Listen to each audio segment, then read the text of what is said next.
सुरुवातीला एक मोठी अपडेट आहे। महायुतीचा तिढा आता अमित शहांच्या दरबारी असल्याची माहिती आहे। जवळपास 25 मिनिटं बंद दाराआड या दोघांमध्ये चर्चा झालेली आहे। महायुतीमधला तिढा आता गृहमंत्री शहांच्या दरबारी पोहोचलेला आहे आणि यावर तिढा काढण्यासाठी शिंदेंनी शहांची भेट घेतली आहे। जवळपास 25 मिनिटं बंद दाराआड या दोघांमध्ये चर्चा झाली आहे। महायुतीच्या वादावर लवकर मार्ग काढण्याची विनंती केल्याची माहिती सूत्रांनी दिलेली आहे। तर घटक पक्षाच्या वादाचा फायदा विरोधकांना मिळू नये यासाठी हस्तक्षेप करण्याची मागणी सुद्धा शिंदेंनी केल्याचं कळतंय। महायुतीची प्रतिमा मलिन करण्याचं कारस्थान रचलं जात आहे आणि लवकरच महायुतीच्या घटक पक्षाची बैठक होण्याची ही शक्यता वर्तवली जाते। दरम्यान वादग्रस्त मंत्र्यांबाबत देखील बैठकीमध्ये चर्चा झाल्याची माहिती सूत्रांनी दिली आहे। तर या भेटीनंतर खासदारांच्या काही प्रश्नांबाबत अमित शहांशी चर्चा केल्याची माहिती शिंदेंनी दिली आणि महायुती म्हणूनच स्थानिक स्वराज्य संस्थेच्या निवडणुका लढणार असल्याचंही शिंदेंनी सांगितलंय। तर उद्धव ठाकरेंच्या दिल्ली भेटीवरही शिंदेंनी टोला लगावला। मी लपून छपून काम करत नाही, सर्वांसमोर भेटायला येतो, असं ठाकरेंना टोला त्यांनी लगावलाय। पार्लमेंट सेशन सुरू आहे आणि सर्व खासदारांसोबत मी गृहमंत्री अमित शाह साहेबांची भेट घेतली। सदिच्छा भेट होती आणि काही खासदारांचे देखील काही विषय होते ते देखील तिथं मांडले आणि एकंदरीत मागच्या आठवड्यात पण मी आलो होतो, त्यावेळेस मी त्यांना भेटलो नव्हतो मी, आणि म्हणून आज एक सदिच्छा भेटही झाली आणि बाकी खासदारांच्या संदर्भातले काही विषय होते ते मांडले। आता लोकल बॉडी इलेक्शन्स आहेत महाराष्ट्रामध्ये। महायुती म्हणून आम्ही लोकसभा जिंकलोय, महायुती म्हणून विधानसभा आम्ही जिंकलोय आणि महायुती म्हणून आम्ही आता स्थानिक स्वराज्य संस्था जिंकणार आहोत आणि अतिशय सकारात्मक गृहमंत्री देखील त्या बाबतीत आहेत आणि खऱ्या अर्थाने चांगली बैठक झाली। कोल्हापूरचा विषय जो आहे त्या बाबतीत देखील मुख्यमंत्री महोदयांनी काल बैठक घेतली आणि त्यामध्ये देखील महाराष्ट्र सरकार सुप्रीम कोर्टात पार्टी होणार आहे, वनतारा देखील पार्टी होणार आहे। तिथे खरं म्हणजे एक जनभावना आणि लोकभावनेचा विषय निर्माण झालेला आहे आणि त्यामुळे सरकार शेवटी जनभावनेचा आदर करणारं आपलं सरकार महायुती सरकार आहे। त्यामुळे जे काही सुप्रीम कोर्टाचा आदर ठेवून जे काही कायदेशीर ज्या बाबी आहेत त्याची पूर्तता करणं हे देखील त्या बाबतीमध्ये गरजेचं आहे। मग त्यांच्यावर काय बोलायचं आम्ही? मी तर जाहीरपणे भेटतोय, खासदारांसोबत भेटतोय आणि काही सकारात्मक ज्या काही जे प्रकल्प आहेत केंद्र आणि राज्य सरकार मिळून जे काही प्रकल्प सुरू आहे त्या बाबतीमध्ये चर्चा करतोय, पण त्यांची चर्चा कशावर आहे हे तुम्ही त्यांना विचारा ना। उपराष्ट्रपती पदाच्या निवडणुकी आणि आमच्यावर टीका करण्याच्या ऐवजी मी तर खुलेआम येतो आणि दिल्लीमध्ये अधिवेशन सुरू आहे आणि मी लपून छपून काय काम करत नाही, मी करतो सगळं सगळ्यांच्या समोर करतो। आपण बघितलेलं आहे शिंदेंची ही प्रतिक्रिया, यामध्ये आता ते टोला लगावताना दिसत आहेत। दरम्यान याविषयी अधिक माहितीसाठी आपले प्रतिनिधी प्रशांत लीला रामदास हे थेट दिल्लीवरून आपल्यासोबत जोडले गेले आहेत। प्रशांत, काय सांगाल? एक तर ही जी बैठक झालेली आहे, चर्चा झाली आहे, ते नेमकी कशाविषयी होती शिंदे आणि शहांमधली? दुसरं म्हणजे ते म्हणतायत मी लपून छपून भेटत नाही, ते नेमकं कोणाविषयी बोलतायत आणि कशावरून बोलतायत? महत्वाचं म्हणजे जर बघितलं ज्या पद्धतीनं उद्धव ठाकरेच्या संदर्भात जर बघितलं आपण या सगळ्याचे मुद्दे होत आहे आणि एक प्रकारे जर बघितलं आपण तर ही जी जसे उद्धव ठाकरेंनी यापूर्वी लपून छपून भेटी घेतल्याचा आरोप थेट आरोप न करता त्यांचं नाव न घेता खास करून जर बघितलं एकनाथ शिंदे यांनी अशा प्रकारचा आरोप केलाय। पण महत्वाचं म्हणजे जर बघितलं या सगळ्या पार्श्वभूमीवरती अत्यंत महत्वाचं आहे की गेल्या काही दिवसापासून ज्या पद्धतीनं उद्धव ठाकरे वारंवार एकनाथ शिंदेवरती आरोप करत आहे, या आरोप करत असताना त्याचे निश्चितपणे त्याचा परतावा करण्याचा प्रयत्न या निमित्ताने केला जात आहे आणि त्याचमुळे एकनाथ शिंदेचं वक्तव्य हे अतिशय महत्वाचं मानलं जात आहे। अगदी बरोबर आहे प्रशांत, त्याच्यामुळे आता पुढे नेमकं काय काय होतं ते बघावं लागेल। दरम्यान धन्यवाद तुम्ही दिलेल्या या सविस्तर माहितीसाठी।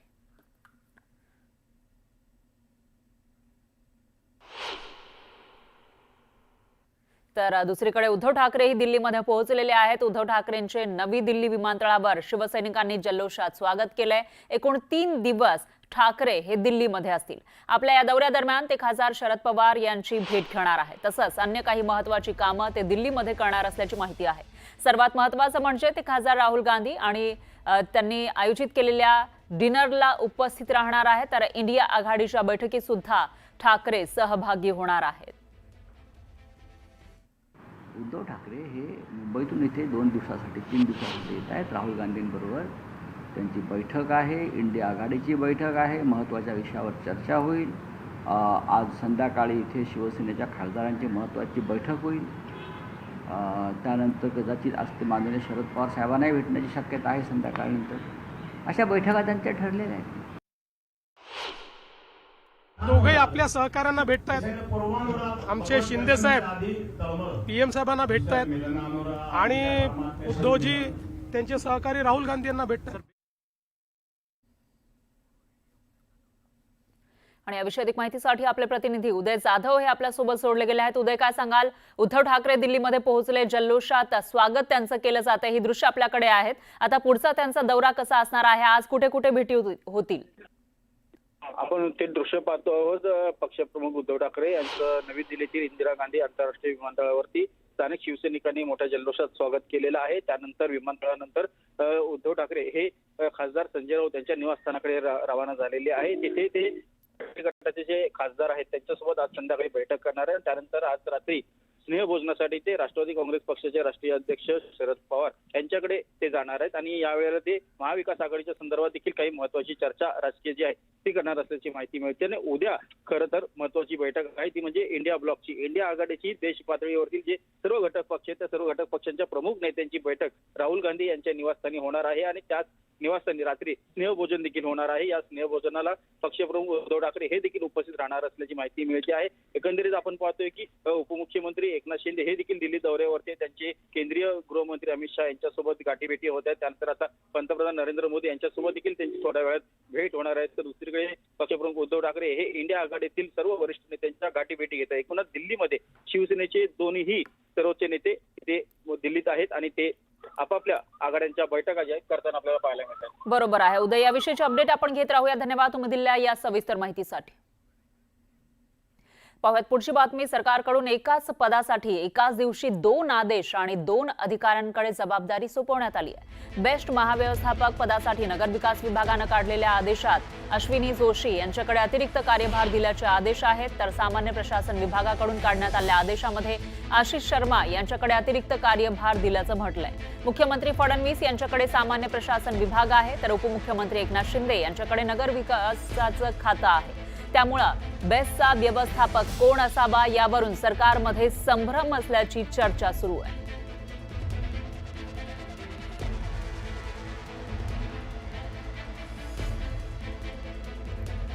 आणि याविषयी अधिक माहितीसाठी आपले प्रतिनिधी प्रणाली कापसे आपल्यासोबत जोडले गेले आहेत. प्रणाली, काय सांगाल?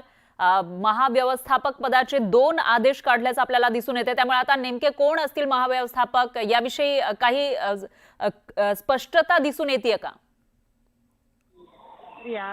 आपण बघितलं तर मुंबई महानगरपालिकेच्या अखत्यारीत येणारी ही बेस्ट आहे आणि बेस्ट महाव्यवस्थापक या पदावर गेले 1.5-2 वर्ष कुठलाही व्यक्ती जो आहे तो व्यवस्थित रीतीनं बसलेला नाहीये. सातत्यानं अनेक IAS ऑफिसर्सना अतिरिक्त कार्यभाग दिला जातो आहे. आता सुद्धा हे जे 2 आपण आदेश बघतो आहेत एकाच तारखेला काढलेले 2 वेगवेगळ्या विभागाची 2 वेगवेगळी पत्र आहे आणि त्यामुळं हा संभ्रम खरं तर निर्माण झालेला. असा प्रकार यापूर्वी कधी बघण्यात आलेला नाहीयेत. परंतु या ठिकाणी मात्र आता आपल्याला दिसून येते की एकाच पदासाठी 2 व्यक्तींना, म्हणजे आपण जर अश्विनी जोशींना बघितलं तर अतिरिक्त कार्यभार या ठिकाणी दिलेला आहे आणि दुसरे जे अधिकारी आहेत त्यांना मात्र पूर्णवेळ जो आहे तो देण्याचा हा आदेश आहे. परंतु संभ्रम निर्माण करणारा हा आदेश आहे. साधारणपणे असं होत नाही, परंतु या प्रकारात मात्र असं झालेलं दिसून येत आहे. त्यामुळे आता याबद्दलचा निर्णय नेमका कधी लागतो आणि कोण कार्यभार स्वीकारतो हे बघणं अत्यंत महत्त्वाचं ठरणार आहे. मुख्यमंत्री यांना याबाबत प्रश्न विचारला असता ते माझ्या विभागाचं काम नाही असं त्यांनी सांगितलेलं आहे. परंतु नेमकं या संदर्भामध्ये घोळ कुणी घातला आहे आणि कशा पद्धतीनं घातला आहे याचा उलगडा व्हायला थोडासा कालावधी लागेल. तुर्तास इतकंच सांगता येईल की अत्यंत महत्वाच्या बाबतीमध्ये ही एवढी मोठी चूक झालेली आहे. एकाच दिवशी 2 अधिकाऱ्यांच्या नावाने एकाच पदासाठी बदलीचे आदेश काढण्यात आलेले आहे किंवा अतिरिक्त कार्यभार जो आहे तो सोपवण्यात आल्याचं आपल्याला बघायला मिळेल. बरोबर आहे प्रणाली. एकूणच असं म्हणता येईल की मागील बऱ्याच महिन्यांपासून हे पद रिक्त होतं. आता मिळाले तर 2 महाव्यवस्थापक मिळालेले आहेत. त्यामुळे स्पष्टता कधीपर्यंत येते ते बघावं लागेल. धन्यवाद तुम्ही दिलेल्या या सविस्तर माहितीसाठी. तर याबाबत उपमुख्यमंत्री अजित पवार आणि मुख्यमंत्री फडणवीस यांनी काय प्रतिक्रिया दिलेली आहे पाहूयात.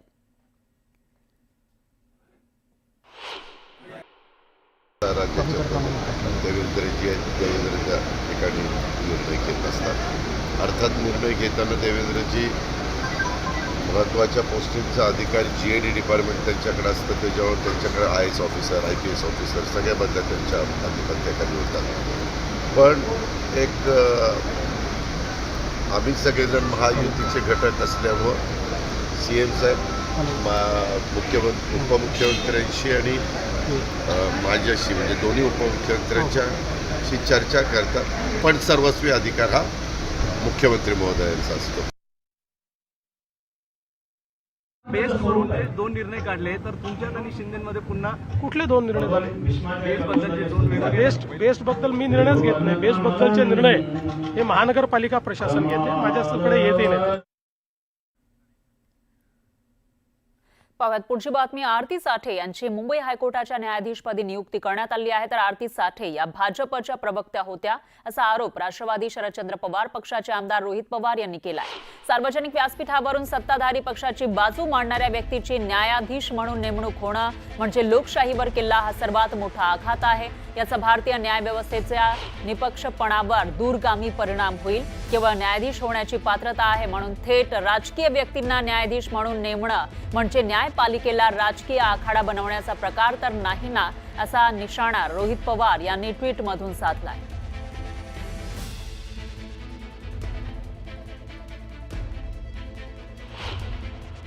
आरती साठेंची नियुक्ती जर जज म्हणून झाली तर उद्या जाऊन जे आपलं न्याय व्यवस्था आहे, ज्याला आपण एक स्तंभ समजतो आपल्या लोकशाहीचा, त्याच्यामध्ये अशा पद्धतीने नियुक्त्या झाल्या तर उद्या लोक शंका घेऊ शकतात. आणि आज या नियुक्तीवर लोक शंका घेत असतील तर मला असं वाटतं आणि आम्हा सगळ्यांना असं वाटतं की या बाबतीत सरकारने आणि आपले CJI जे आहेत त्यांनी त्या बाबतीत योग्य असा निर्णय घेऊन हे नाव वगळावं अशी विनंती आम्ही सर्वजण तिथं करत आहोत.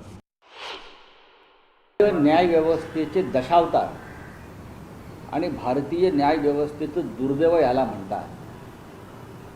एक लक्षात घेतलं पाहिजे, पक्ष कोणताही असेल पण भारतीय जनता पक्षाच्या काळामध्ये त्या पक्षाचे जे प्रवक्ते राहिलेले आहेत, ज्याने भाजपा विरोधकांवर अत्यंत कठोर शब्दात टीका केलेली आहे आणि मोदी शहांच्या चुकीच्या भूमिका नाही समर्थन दिलं आहे, अशी व्यक्ती ती कोणी असेल तिला मुंबई उच्च न्यायालयाच्या न्यायमूर्तीपदी नेमणं हे मुंबई उच्च न्यायालयाच्या महान परंपरेला कलंकित करणारं आहे. ते काही सांगतील पण एखादा पक्षाचा जो प्रवक्ता असतो तो त्या विचारधारेला बांधील असतो आणि एकदाचा प्रवक्ता हा कायमचा प्रवक्ता असतो.